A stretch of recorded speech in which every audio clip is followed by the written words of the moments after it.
మీరెప్పుడైనా ఈ కూర ట్రై చేశారా? ఈ కూర ట్రై చేసుంటే నాకు కింద కామెంట్ సెక్షన్‌లో చెప్పండి. లేకపోతే ఒకసారి రెసిపీ చూసి డెఫినెట్‌లీ ట్రై చేయండి. ఎందుకంటే అంత బావుంది. చాలా చాలా టేస్టీగా ఉంది. నేనైతే ట్రై చేయడం ఫస్ట్ టైం కానీ సూపర్‌గా వచ్చింది. సో, ఈ కూర గురించైతే ముందుగా మనం శనగపిండి తీసుకోవాలి. అందులోనే కొత్తిమీర, జీలకర్ర, తగినంత కారం, అలానే పసుపు, ఉప్పు యాడ్ చేసుకోండి. మీరు పచ్చిమిరపకాయలు కావాలంటే కూడా యాడ్ చేసుకోవచ్చు. నేను పచ్చిమిరపకాయలు వేసుకోలేదు. ఎందుకంటే మధ్యలో తగిలితే మళ్ళీ కారంగా ఉంటుందని చెప్పేసి. అలానే ఆనియన్స్ యాడ్ చేసుకున్నాను. ఈ ఆనియన్స్‌తో పాటు మీరు కావాలంటే తోటకూర, అలానే పాలకూర కూడా కట్ చేసి యాడ్ చేసుకోవచ్చు. చాలా బావుంటుంది. అది యాడ్ చేసినప్పుడు మనం ఎక్కువగా వాటర్ యాడ్ చేసుకునే అవసరం లేదు. ఇక్కడైతే నేను వాటర్ యాడ్ చేసి ఒక థిక్ పేస్ట్ లాగా నేను దీన్ని మిక్స్ చేసి పక్కన పెట్టేసుకున్నాను. ఇప్పుడు దీన్ని మనం పకోడీల్లా వేసేసుకోవాలి. సో, పకోడీలు వేసుకుంటాం కదా! సో, అదే విధంగా పకోడీల్లా వేసేసుకోవాలన్నమాట. సో, ఎంత బావుంటుందంటే ఇందులో తోటకూర ఇవన్నీ వేసుకుంటే కూడా చాలా బావుంటుంది. సో, నేనైతే ఇలా సింపుల్‌గా చేస్తున్నాను. పకోడీలన్నీ పచ్చి వాసన లేకుండా కొంచెం బాగా వేగాలి. పెద్ద పెద్దగా ఎందుకు వేసుకున్నానంటే కూర కాబట్టి పెద్ద పెద్దగా వేసుకుంటేనే బావుంటుంది. సో, పకోడీలన్నీ బాగా వేగిపోయిన తర్వాత తీసి పక్కన పెట్టేయండనమాట. ఈ రెసిపీ మీరు ఎప్పుడైనా ట్రై చేశారా? అసలు ఇది ఏ రెసిపీయో మీకు అర్థమవుతుందా? కింద కామెంట్ సెక్షన్‌లో చెప్పండి. ఒకవేళ మీ రెసిపీ ట్రై చేసుంటే. సో, ఇలానే మనం పకోడీలన్నీ వేసుకోవాలనమాట ఒక్కొక్క బ్యాచ్‌గా.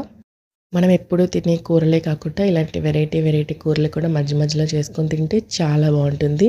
నాదైతే ఈరోజు ఫాస్టింగ్ ఉన్నది. సో, అందుకని చెప్పేసి నాకు కొంచెం వెరైటీగా తినాలనిపించింది.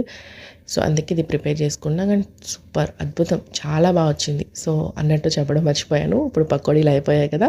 కూర గురించి మనం కడాయి పెట్టేసుకొని ఆయిల్ యాడ్ చేసుకొని అందులో జీలకర్ర ఎక్కువ మసాలాలు ఏమి యాడ్ చేయను. సింపుల్‌గా జీలకర్ర, పచ్చిమిర్చి అలానే ఉల్లిపాయలు చిన్న చిన్న ముక్కలుగా కట్ చేసుకోండి. మెయిన్ చిన్న చిన్న ముక్కలుగా కట్ చేసుకోవాలనమాట.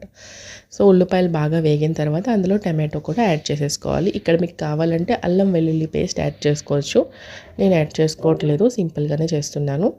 సో, ఇవన్నీ బాగా వేగిపోయిన తర్వాత టమాటో అన్నీ సో, ఇందులోన ఉప్పు, కారం, పసుపు అలానే ధనియాల పౌడర్ ఒక 2 టీ స్పూన్లు యాడ్ చేసుకో ఇవన్నీ వేసుకున్న తర్వాత పచ్చివాసన పోయేంత వరకు బాగా కలుపుకోవాలి. మూత పెట్టి మగ్గించుకుందాం. టమాటోలు కూడా సాఫ్ట్ అవుతాయి. ఇప్పుడు చూడండి మన టమాటోలు కూడా సాఫ్ట్ అయిపోయాయి కదా! ఇప్పుడు దీంట్లో మనం ముందుగా ఫ్రై చేసి పెట్టుకున్న పకోడీని యాడ్ చేసేసుకుందాం. సో, పకోడీలు కూడా యాడ్ చేసుకొని బాగా మిక్స్ చేసుకోవాలి. ఇందులో టమాటోలో ఉన్న గుజ్జు అంతా పడుతుంది పకోడీలకి. సో, పకోడీలు యాడ్ చేసుకున్న తర్వాత అంతా మిక్స్ చేసుకొని ఇప్పుడు దీంట్లో మనం చింతపండు గుజ్జు సో, చింతపండు గుజ్జు ఎంత వేసుకోవాలంటే ఒక 2 టేబుల్ స్పూన్ అంతే. మరీ ఎక్కువగా కాదు. ఒక చిన్న సైజ్ కొంచెం చింతపండు మనకి అందాజాగా వేసుకోవచ్చు. ఆ పులుపుకి సరిపడా అంత.